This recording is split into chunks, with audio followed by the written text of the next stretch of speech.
Muummee Abiy Ahmed uummanni nageenya isaa akka eeggatu waamicha dhiyeessan gaazexeessaan OMN yeroo xumuraaf Haacaaluu dubbise to'annoo jala oolumaatiin himan. Magaalaa Finfinnee irraatti qabanii sa'aatii 6 irratti asuma ollaa jiru keessaa dhufanii. Lammiileen immoo mootummaa mormuun waajjira BBC London jirutti hiriira bahaniiru. Turtii Boontuu Baqqala Garbaa kaleessa hidhaa baate waliin taasisneen.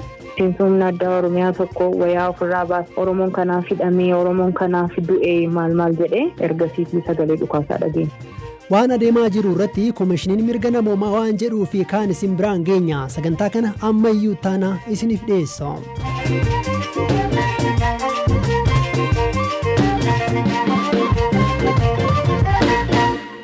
Guyyaa irraa hawaasni Oromoo biyya UK bakkeewwan garaagaraa irraa dhufan waajjira muummee BBC fuuldura deemuun mootummaa morman hiriira har'aa irratti ergaa kan dabarsan hayyuun seenaa Dr. Ittaanaa Habtee cunqursaa fi dhiittaa mirgaa Itoophiyaa keessa jiran jedhan mormuuf hiriira akka ba'an BBCtti himaniiru.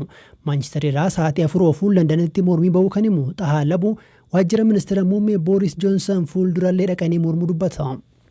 Jalqaba BBC irraa eegalle achi booda warri deeggartoonni Abiy guyyaa irraa beellama qabu turan hiriira ba'uudhaa fi deeggarsa hiriira as waajjira muummicha ministeeraa Boris Johnson achitti bahan jennaan nu achi kaanee asufne yeroo asufne immoo jarri hedduminni baay'eellee waan hin qabneef yeroo nu dhufaatii keenya dhagaan jarri gara biraatiin dhiisanii deemanii namooti kan dubbisanii jiranii warri koree jaraan waliin haasa'anii jiru. Kanaan durallee dhufnee akkuma kana jennee rakkina keenya ibsannee guyyaa guutuu as waajjira sana fuulduratti sagalee dhaggeessaa oollee. Bakkeewwan garaagaraatti mormiin akkasumas deeggarsi bulchiinsa ministeera muummee Abiy Ahmed irratti lammiilee biyya alaa jiraniin taasifamaa jira. Hiriirri biraa immoo sa'aatii muraasa dura Ameerikaa magaalaa Waashingtan DC'tti bahameera. Dura teessuu hawaasa Oromoo Waashingtan DC ta'uu kan himan aadde Jannat Adam sababa hiriira ba'aniif akkanaan himu. United, we never be divided. United, we never be divided. We demand justice. We demand justice. We demand justice. We demand justice. Tokkoffaa Haacaaluu waa'ee du'asaa qorannoon nama mootummaa ala taateen akka qoramtee maalirratti akka deemu eenyu akka ajjeesee akka barru yookiin addunyaan bartu. Lammaffaa obboleeyyan keenya Johaar Baqqala Garbaa akkasumatti hedduu isaanii kan hidhamanii jiranii akka gallakkifamanii.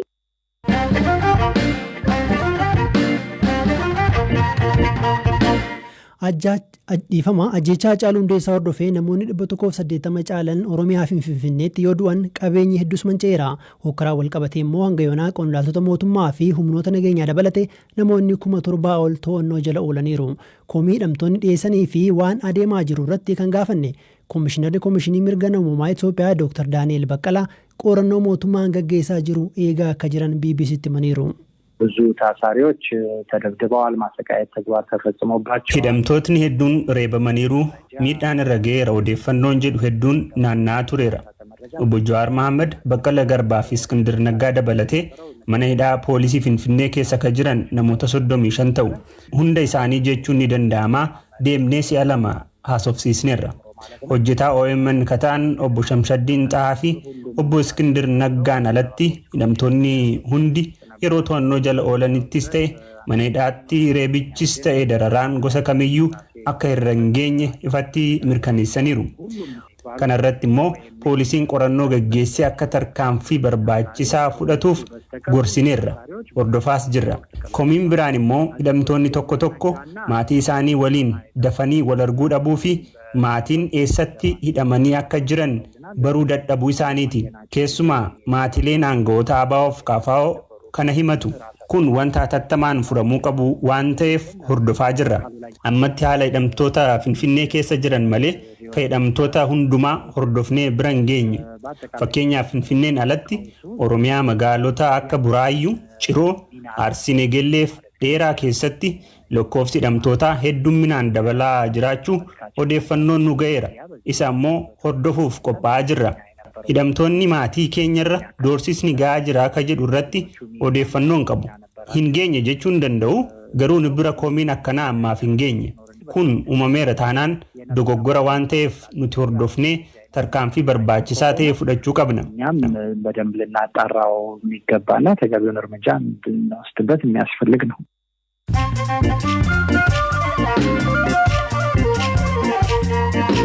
dhaggeeffattoota keenya oduuwwan gaggabaabseen isinitti himaa kanneen hokkara oofan jedhan irraa uummanni akka ofirraa qolatu ministeerri muummee Abiy Ahmed waamicha dhiyeessan ibsa waajjirri isaanii baaseen lammiilee waltumsuun kanneen miidhaman akka gargaaran mootummaanis akka isaan deeggaruu dhaaman. Namoonni 13 koronaa vaayirasiin du'u ministeerri fayyaa ibse namni manaa guyyaa tokkotti Itoophiyaatti yoo du'u kun kan jalqabaati. Qorannoo guyyaa tokkoon immoo namoota 344 irratti vaayirasichi argameera. Kanneen yuunivarsiitii Dambidollootti barattoota uguran jedhaman shororkeessummaan himatamuu gabaafame. EBC'n akka gabaasetti kanneen kanaan shakkaman 17 yoo ta'an dhimmi isaanii har'a mana murtiitti dhiyaateera.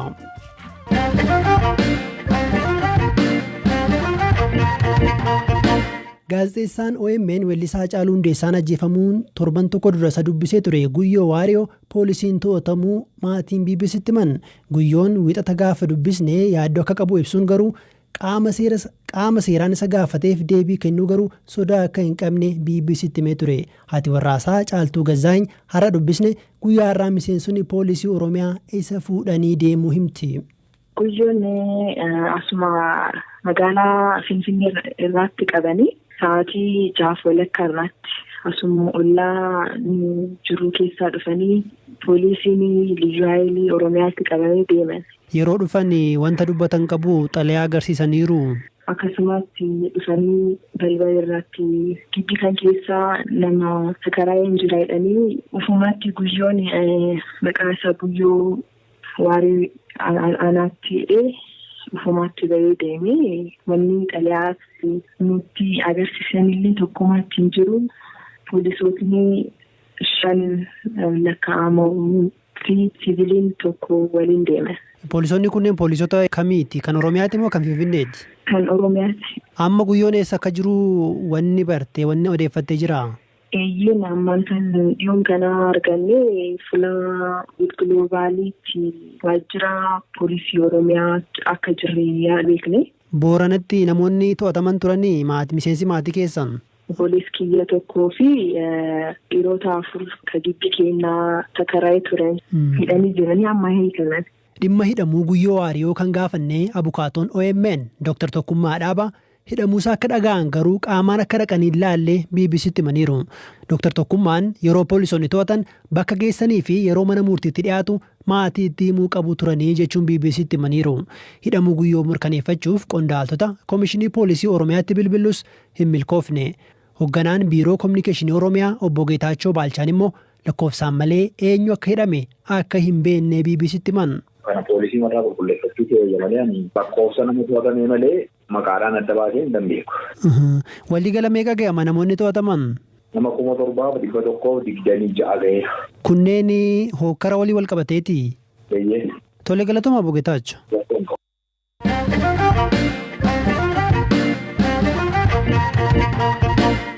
Ajjeechaa Haacaaluu Hundeessaa hordofee waldura dhaabbannaa bakka awwaalchi raawwatuun walqabatee fi kaaniin shakkamuun hooggantoonni paartilee mormituu giddugala aadaa Oromootti to'annoo jala ooluun isaanii ni yaadatama.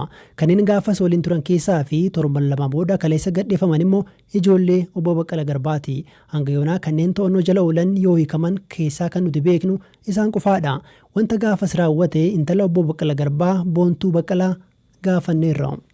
Seennee daqiiqaa muraasa daqiiqaa 10 akkas booda injinar Taakkalanii dhufee Jawaariin kophaatti waliin haasa'eetu daqiiqaa 10 akkas booda deebi'ee ba'ee isumaa ba'u waraanni humna addaa Oromiyaa dhufee reeffa fudhanna jedhee san booda reeffa fudhanii deemanii erga reeffi deemeeti nuunis hin baana jennee gaafa nuyi baa'uuf yaallu waraanni nutti marsee ba'uu nu dhorke.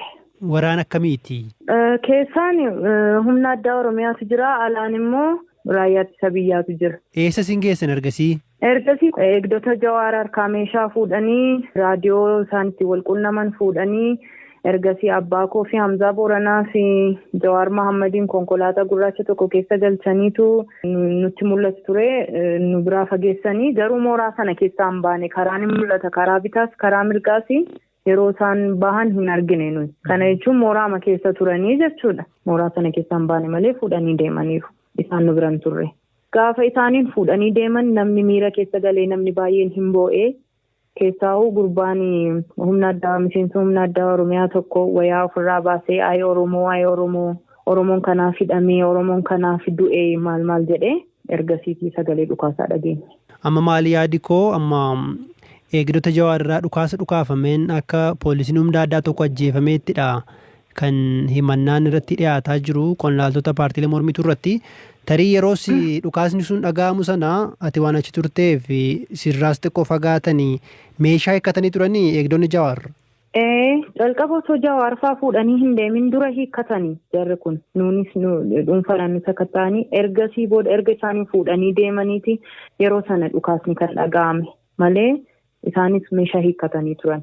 Achiin turee wanti aan arge kana. Namoota 3 kana fudhatanii booda nu konkolaataa keenyatti marsanii akka nuyi sochoone godhanii kana gidduutti dhukaasa dhageenye gaanui dhukaasa dhageenye namni baqachuu maal jalqabee ergasii poolisiin tokko du'uu dhageenye jechuudha. Achuma dallaama sana keessa? Mooraama keessatti du'e. Ergasii booda maaltu ta'e? Ergasii booda dhukaasa dhageenye dhukaasa sana haaluma tokko dhageenye ergasii namni baqachuu boo'u maal jalqabee gara galmaatti yeroo nuyi ol fiignu reeffa nama militarii wayaa waraanaa uffate yeroo kaasan hin arganii sana booda miseensa poolisii humna addaa Oromiyaati kan du'e jedhanii boo'aa turan ijoolleen miseensa poolisii humna addaa Oromiyaa turanii san booda qabattoo keenya kophee keenya maal nurraa baasanii konkolaataa isa biratti labbas jedhamu sanaan fe'anii gara siyaasaa nu geessanii jechuudha. Meegaa mana hidhaatti durii nama reebuun kun nama torchar gochuun kun nama dararuun kun baramaadha. Wanta ajabde qabdaa?